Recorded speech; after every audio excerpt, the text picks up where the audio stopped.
Bem-vindos a mais um vídeo do canal Conhecimentos da Humanidade, e hoje a gente vai conhecer melhor uma história de um dos avatares de Vishnu, o deus hindu, que é Rama. Bom, antes do vídeo começar de verdade, vou deixar aqui a indicação do nosso Instagram, @oficialcdh, que é onde a gente posta nossos projetos, novidades e conteúdos que só tem lá. Então dá uma olhadinha, @oficialcdh. Inclusive, se você faz parte de algum dos projetos do canal, lá tem updates, tem atualizações que você pode ficar mais tranquilo, saber como tá e assim por diante. Além da gente anunciar também o que está acontecendo no canal, quando tem live, quando tem transmissão ao vivo, ou quando tem um vídeo novo, enquetes e assim por diante. @oficialcdh. Além disso, aqui na descrição desse vídeo eu vou colocar alguns links com indicações de livros que tem a ver com o nosso tema, mitologia hindu e assim por diante. Então dá uma olhadinha também na descrição. E como eu falei na introdução, a gente vai falar de Rama, pelo menos é assim que a gente aqui de São Paulo chama, mas a pronúncia seria, a mais adequada seria algo como Rama, né? Um R mais forte. Ele é uma das encarnações do deus Vishnu, que lá no hinduísmo existe uma trimurti, né? 3 deuses principais: Brahma, o criador; Shiva, o destruidor; e Vishnu, o mantenedor. Mais ou menos isso. Vishnu, então, ele veio para a Terra em várias formas, em várias encarnações, inclusive na forma de animais. Nesse caso, ele veio como um herói que vai ser, e até hoje é, exemplo do homem perfeito. Dentro do casamento, o que se espera desse homem é que ele seja próximo a Rama, que ele tenha toda essa pureza de coração, esse heroísmo, enfim, é o ideal do masculino, pelo menos para os seguidores lá na Índia. É claro que a gente não pode generalizar, né? Não é que todo mundo, tal, é aquela coisa que assim, é a representação do masculino perfeito. E enquanto isso, Sita, que é sua esposa, é o ideal de mulher ou de feminino. É a representação. O casamento entre os dois, então, seria o casamento de Rama com Sita. Aqui vai um parênteses absurdo. Se você, dentro da espiritualidade, já ouviu falar de Ramatis, que é uma tradição específica dentro do espiritismo, Ramatis é uma referência direta a Rama e Sita, sendo que é Rama com Sita ao contrário, Ramatis. Se você não conhece e gosta de espiritualidade, é uma vertente aí com algumas leituras, com algumas formas de ver o mundo, bem interessantes também. Vale a pena dar uma olhada, vou deixar aqui na descrição um dos livros que teria sido psicografado, tendo como orientação o próprio Ramatis. Voltando ao nosso mito, a gente tem então Rama como príncipe de Ayodhya, que é uma região, é um território. O pai dele é quem governa, é o rei. E aí, em determinado momento, ele conhece Sita, os dois casam, só que, por conta de intrigas com a madrasta de Rama, ele precisa sair e viver fora do reino, viver na floresta, na perigosa floresta. E aí ele vai, para a tristeza do pai, e ele fala para Sita: olha, a floresta é muito perigosa. Você fica, você tem o direito de ficar. Eu vou sozinho. E ela fala: não, eu como mulher, eu como sua esposa, vou contigo. Vou passar pelas coisas que você for passar. Sou sua companheira, sua parceira, vamos junto. Beleza. Só que não só, mas como também Lakshmana, que é o irmão de Rama. Decididos então, os 3 vão até a floresta e lá passam um tempo. Lakshmana e Rama acabam entrando um pouco mais ali na floresta, atraídos por uma caça, por uma gazela mágica que eles estão pensando em caçar, deixando a Sita sozinha. E finalmente a gente conhece nosso vilão, Ravana. Ravana era rei do que hoje a gente conhece como Sri Lanka. Então na tela vai subir aqui um mapa e vocês podem ver que a Índia é bem grande, e aí na ponta da Índia tem um outro território, parece até uma ilha, mas é um outro país, que se chama Sri Lanka. Inclusive é interessante pensar que hoje, apesar dessa história toda que vai se passar no Sri Lanka, uma parte dela, hoje o Sri Lanka tem bastante budista, principalmente budistas mais ortodoxos, vamos chamar assim. Então a tradição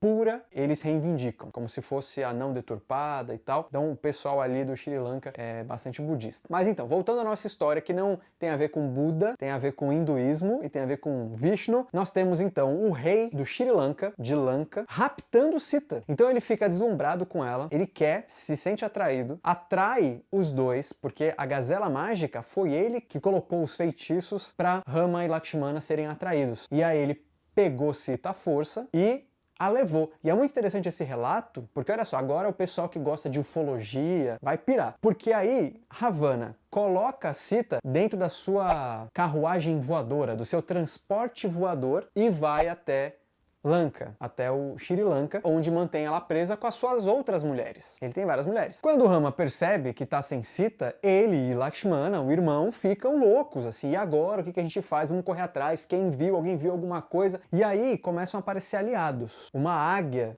de amigos começou a dar dica, começou a falar que existe um grupo de macacos ali que podem ajudar, e aí eles vão atrás desse grupo e eles conhecem, acabam se deparando com Hanuman. Então é um monte de nome difícil, né? A gente tem Rama, Sita, Lakshmana, Ravana, Hanuman, mas acho que você tá entendendo. Ravana é o nosso inimigo e Hanuman é o deus macaco. Ele é super importante na história porque ele cria um laço de parceria com Rama, que essa aliança vai fazer com que a gente consiga no final desenvolver a trama e ter o casamento alquímico, no fim das contas. Já estou dando spoiler aqui do final. Então, Hanuman, o deus macaco, conversa ali com o grupo e ele tenta buscar algumas soluções. Eles, nessa caminhada toda, já enfrentam alguns perigos, alguns problemas. E aí, o que Hanuman faz? Eles vão até o mais sul ali da Índia possível, né, onde do outro lado do mar, ali do outro lado da água, do oceano, vai dar no Lanka, no Sri Lanka, e aí ele dá um salto gigantesco e chega lá na cidade. Aí ele se depara com a protetora da cidade, ele consegue derrotar, ele enfrenta alguns desafios no meio do caminho e encontra com Sita e vê que ela tá bem, e aí, vamos tentar te tirar daqui, vamos bolar um plano, não sei o quê,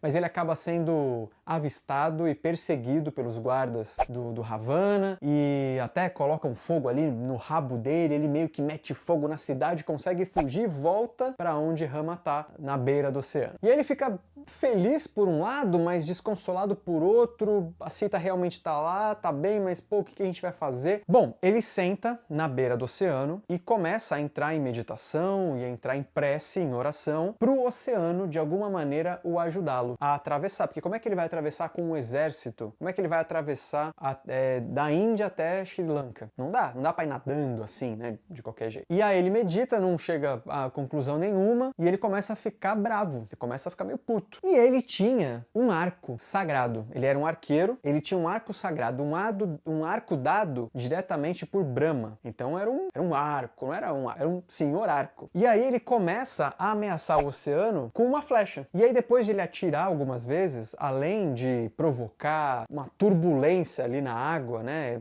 água pra lá, água pra todo lado, outros deuses ficam meio preocupados e tal. No fim das contas, o próprio oceano vem, o senhor dos oceanos, e começa a bater um papo com ele. E fala o seguinte: eu não tenho como me abrir aqui pra você. Olha que interessante. Eu não tenho como tirar a minha natureza. A minha natureza é essa. Não tem como ser diferente. Mas você pode fazer uma ponte de madeira e tal. E eu prometo que aqui do meu lado eu vou fazer o possível para manter estabilidade. Eu vou manter a sua ponte o mais estável possível, sem afundar. E aí, beleza. E aí os macacos todos ali, Hanuman, a galera toda, começam a fazer isso, começam a pegar, né, toda a estrutura e fazer uma ponte mesmo. Quando ela tá pronta, finalmente, Rama começa a ir por ela. Alguns macacos vão pulando, outros vão nadando, porque aí já não é mais o Rama, né, em si, nem Lakshmana. E aí eles chegam em Lanka, e aí eles têm um monte de desafio. Eles têm um monte de seres tem gigante, tem um monte de seres mitológicos específicos que eles entram em combate e acabam vencendo com muita dificuldade. Tem uma série de coisinhas ali, uma série de batalhas para enfrentar. Mas nada vai tirar o lugar do nosso protagonista, do nosso herói Rama, de ser ele quem deve derrotar Ravana, ou então ser derrotado. Eles se encontram finalmente, tem uma batalha ali, mas finalmente, depois de pegar uma flecha, falar alguns mantras ali, meio que trazer um pouco de magia pra flecha, ele finalmente acerta o peito de Ravana, que finalmente sucumbe. Inclusive tem uma certa época do ano que certos indianos comemoram esse momento, a derrota de Ravana. Então fazem um Ravana enorme, que inclusive é dotado de várias cabeças, e tacam fogo, né, meio que de papel machê, e tacam fogo nele como se fosse o mesmo derrotando o próprio Ravana. A gente vai falar disso daqui a pouquinho, porque qual a importância disso psicologicamente, né, dentro do nosso psiquismo, da nossa mente. Mas a história não acaba por aí. Existe uma parte aqui muito polêmica, e que a gente pode ver de forma polêmica mesmo, enquanto estrutura social e cultural cultural indiana, a gente pode ver e é importante que veja desse jeito, mas tem uma outra forma que é a parte metafórica e simbólica, que talvez tenha se perdido para se tornar algo literal. E aqui está o grande problema de ler livros sagrados de forma literal, porque ali dá toda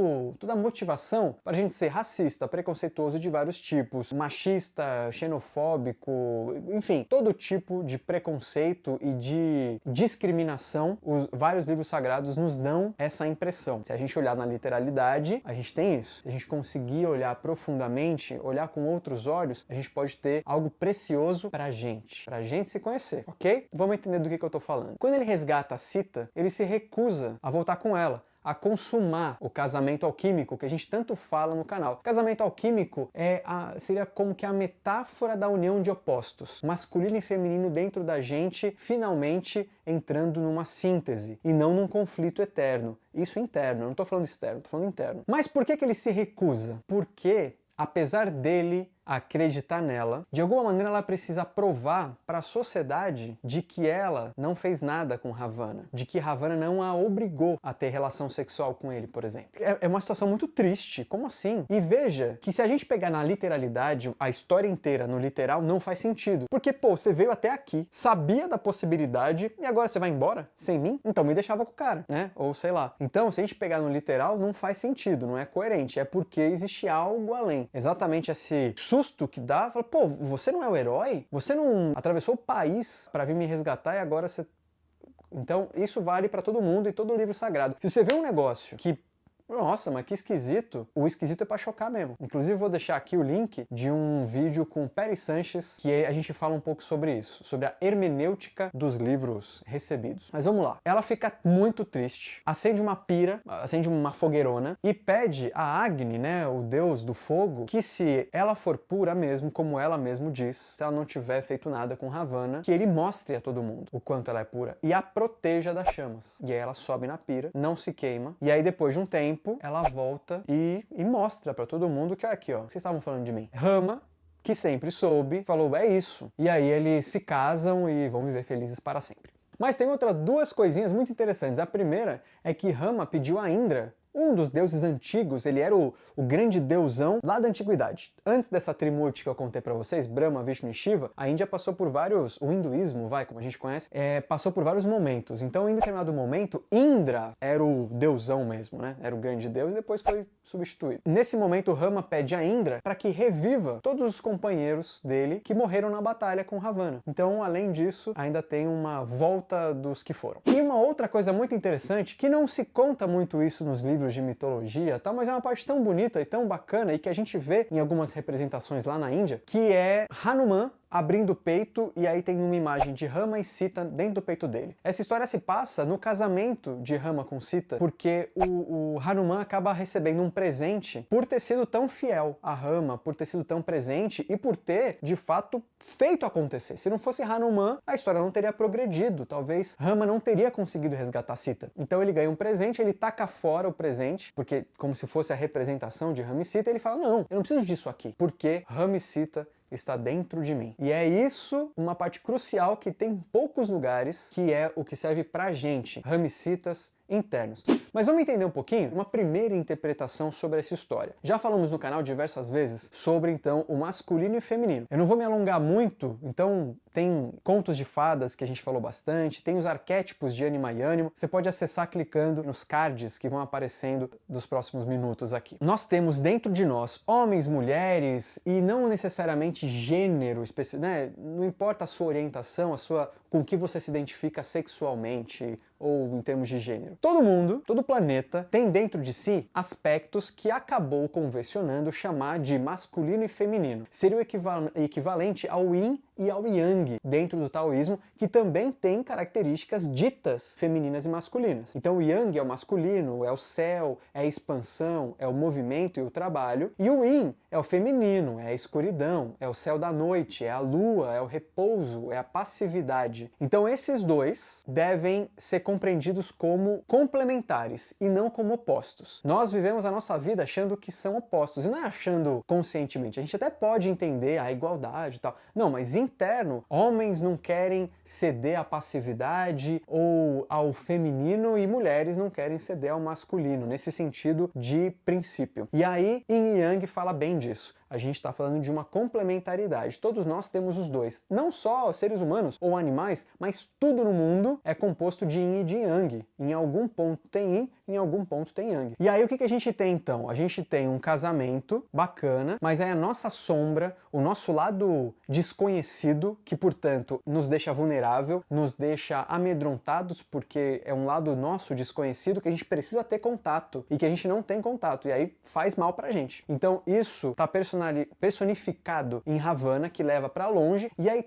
toda a jornada de Rama é para combater a sombra e finalmente, acertando no peito, né, na essência ali, com suas palavras mágicas, e resgatar Sita para ter o casamento alquímico. Então beleza. Aqui a gente está falando de uma jornada ensinando pra gente que temos um lado mais avarento, temos um lado mais sombrio e ditador, como Ravana, e nosso lado heróico que vai buscar a nossa união. E aí a gente, e não são os nossos aliados, mas a gente que vai lá e derrota a nossa sombra. A derrota de verdade pode ser feita com integração, ou seja, entendendo os nossos pontos sombrios e fazendo parte da nossa personalidade, ou simplesmente fazendo com que ela se dissolva. Né? Depois que você vivencia algo sombrio, isso pode deixar de existir simplesmente. E aí nós temos então Hanuman mostrando exatamente isso, que é Rama e Sita internos. E por isso que existe essa coisa do Rama é o ideal de homem e Sita é o ideal de mulher. E a importância de se queimar, de ter um festival para se queimar,